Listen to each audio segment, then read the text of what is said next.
पिता गजेंद्र मोहन सिंह ने कहा कि राजकीय सेवाओं में अपनी जन्मतिथि वास्तविक जन्मतिथि से 0.4 वर्ष कम दिखाकर धोखाधड़ी के आरोपी सरकार की नाक नीचे राजधानी लखनऊ के स्वास्थ्य विभाग में तैनात नेत्र परीक्षण अधिकारी श्री सर्वेश पाटिल, जो कि मंडलीय मोबाइल यूनिट लखनऊ में तैनात थे, का स्थानांतरण विगत 30 जून 2023 को महानिदेशक चिकित्सा स्वास्थ्य उत्तर प्रदेश द्वारा मुख्य चिकित्सा अधिकारी सीतापुर के अधीन माननीय उच्च न्यायालय के आदेश को क्रम में किया गया था। 0.4 माह से अधिक समय बीत जाने के बाद भी उक्त कर्मी द्वारा अपनी नवीन तैनाती पर आज तक योगदान नहीं दिया गया है। शासन में अपनी पैठ व सांठ गांठ के साथ स्वास्थ्य महानिदेशालय के नेत्र अनुभाग के संबंधित पटल सहायक के संरक्षण व मेहरबानी के चलते स्थानांतरण के 0.4 माह से अधिक समय बीत जाने के बाद भी अभी तक कोई भी विभागीय प्रशासनिक कार्रवाई उक्त कर्मी के विरुद्ध नहीं की गई है। राजकीय सेवाओं में अपनी जन्म तिथि वास्तविक जन्मतिथि से 0.4 वर्ष कम दिखाकर धोखाधड़ी के आरोपी सरकार की नाक नीचे राजधानी लखनऊ के स्वास्थ्य विभाग में तैनात नेत्र परीक्षण अधिकारी श्री सर्वेश पाटिल, जो कि मंडलीय मोबाइल यूनिट लखनऊ में तैनात थे, का स्थानांतरण विगत 30 जून 2023 को महानिदेशक चिकित्सा स्वास्थ्य उत्तर प्रदेश द्वारा मुख्य चिकित्सा अधिकारी सीतापुर के अधीन माननीय उच्च न्यायालय के आदेश को क्रम में किया गया था। 0.4 माह से अधिक समय बीत जाने के बाद भी उक्त कर्मी द्वारा अपनी नवीन तैनाती पर आज तक योगदान नहीं दिया गया है। शासन में अपनी पैठ व सांठ गांठ के साथ स्वास्थ्य महानिदेशालय के नेत्र अनुभाग के संबंधित पटल सहायक के संरक्षण व मेहरबानी के चलते स्थानांतरण के 0.4 माह से अधिक समय बीत जाने के बाद भी अभी तक कोई भी विभागीय प्रशासनिक कार्रवाई उक्त कर्मी के विरुद्ध नहीं की गई है। तो नाम बता दिए। GM सिंह, पूरा नाम गजेंद्र मोहन सिंह है। सर, आज बात को लेकर प्रेस वार्ता कर रहे हैं। स्वास्थ्य विभाग में न सिर्फ बल्कि कई विभागों में, हर विभागों में कुछ ऐसे जरूर कर्मचारी या अधिकारी होते हैं जो निश्चित रूप से विभागीय छवि को भी धूमिल करते हैं और जो योजनाएं हैं राज्य सरकार की उन योजनाओं को सही स्तर पर पहुंचाने का काम नहीं कर पाते और उनमें पलीता लगाने का काम करते। ऐसे ही कुछ कर्मचारी और अधिकारी में से आज जिस विषय पर हम बात करेंगे वो नेत्र परीक्षण अधिकारी से संबंधित है, जो विगत कई वर्षों से लगभग कहा जाए तो 2016 से लगातार एब्सकॉन्ड रहता है।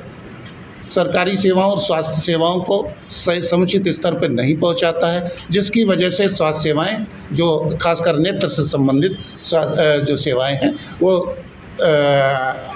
आवश्यक स्तर तक या उस व्यक्ति के पास नहीं पहुंच पाती जिसको उसकी ज़रूरत है। उनका क्या नाम है? सर्वेश पाटिल, जो पहले राजकीय ऑप्टोमेट्रिस्ट एसोसिएशन के पूर्व अध्यक्ष भी रह चुके हैं। वो ये मानते हैं कि पदाधिकारी का मतलब होता है अस्पताल में न जाना, कार्य को अंजाम न देना और अपनी केवल इन संगठन के पदाधिकारी का पूरा उपभोग करते हुए और हर समय छुट्टी पर रहना, ये वो अपना एकाधिकार मानते हैं। स्वास्थ्य विभाग को आपने इसकी कुछ डिटेल दी गई? स्वास्थ्य विभाग के संबंध में माननीय मुख्यमंत्री से लेकर मुख्य सचिव, प्रमुख सचिव चिकित्सा स्वास्थ्य, विशेष सचिव, अपर मुख्य सचिव आपके कार्मिक और नियुक्ति सहित महानिदेशक चिकित्सा स्वास्थ्य सभी स्तरों को पूरा ये विवरण उपलब्ध करा दिया गया है, जिनमें जो संज्ञान में आया है कि जांच नामित हो चुकी है, जांच अधिकारी नामित किया जा चुका है। ये आपने कब दिया है?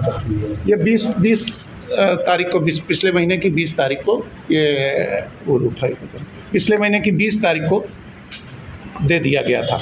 पिछले महीने की 20 तारीख को ये सभी स्तरों को दे दी गई थी, जिनमें से अभी शासन स्तर से कोई शासकीय जांच अधिकारी नहीं नियुक्त हुआ है। हाँ, विभागीय स्तर पे डिप्टी सीएमओ के रूप में जो जानकारी आई है कि deputy CMO Lucknow doctor AP Singh को नामित किया गया है और ये सिर्फ जानकारी की बात है, हमें ऑथेंटिक सूचना या कागज़ के माध्यम से हमें सूचित नहीं किया गया है। और उसमें निदेशक प्रशासन, जो आजकल चर्चा का विषय भी है, आप लोग जान रहे होंगे, उन्होंने भी AD मुख्यालय को जांच अधिकारी डॉक्टर रंजना खरे, जो जानकारी में आया कि नामित किया है। अब उस पर जाँच प्रस्तावित होगी। जाँच प्रस्तावित होने में जो बिंदु हमने उठाए हैं वो बिंदु करीब 25 हैं।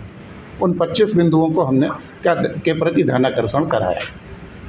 क्यों कार्रवाई नहीं हो रही? क्या वो कोई अच्छे लेवल पे नेता है या कोई जैसे पार्टीवाद चल रहा है उस वजह से है क्या, इसलिए कार्रवाई नहीं हो रही? कार्रवाई ना होने का प्रमुख कारण तो ये मानता हूँ कि चूंकि दिन भर जो व्यक्ति पूरा इसी कार्यों में लगा रहता है, वो विभागीय पटल सहायक का पूरा सहयोग है, उसका वरद हस्त है, तो सही बातें सक्षम अधिकारी के पास नहीं पहुँचने दी जाती, ऐसा मेरा व्यक्तिगत मानना है।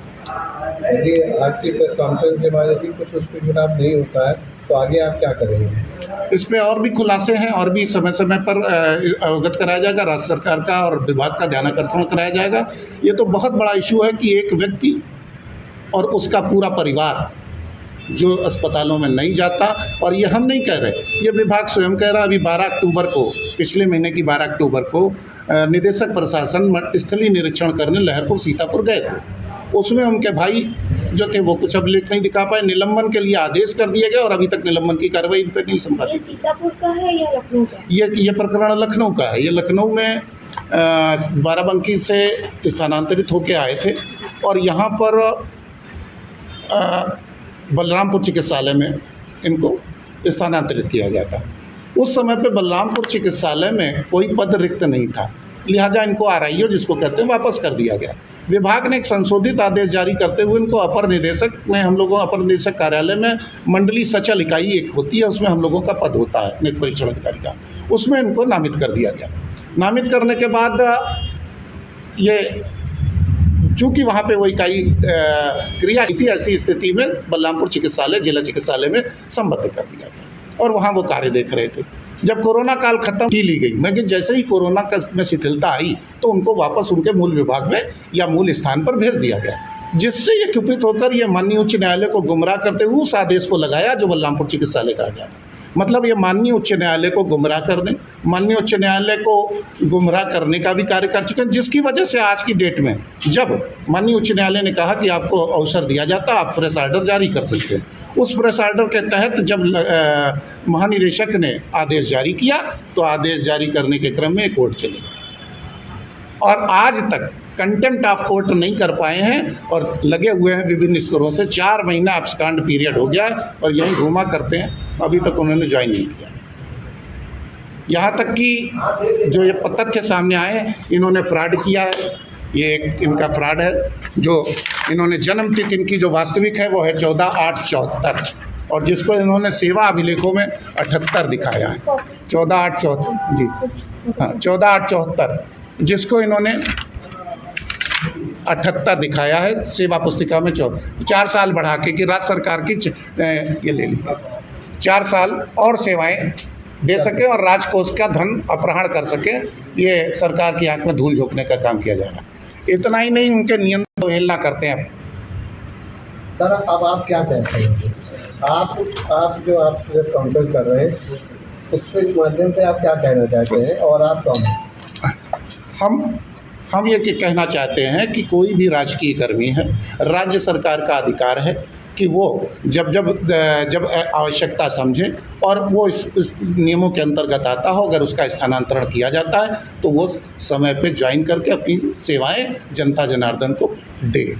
साथ ही साथ इससे एक मैसेज भी ये जाता है, अगर इस तरह का कृत्य होता है तो सभी लोग इस तरह करने लगेंगे तो आने वाले समय में कोई भी व्यवस्था या कोई भी सरकार की योजना अपने लक्ष्य तक नहीं पहुंच पाएगी।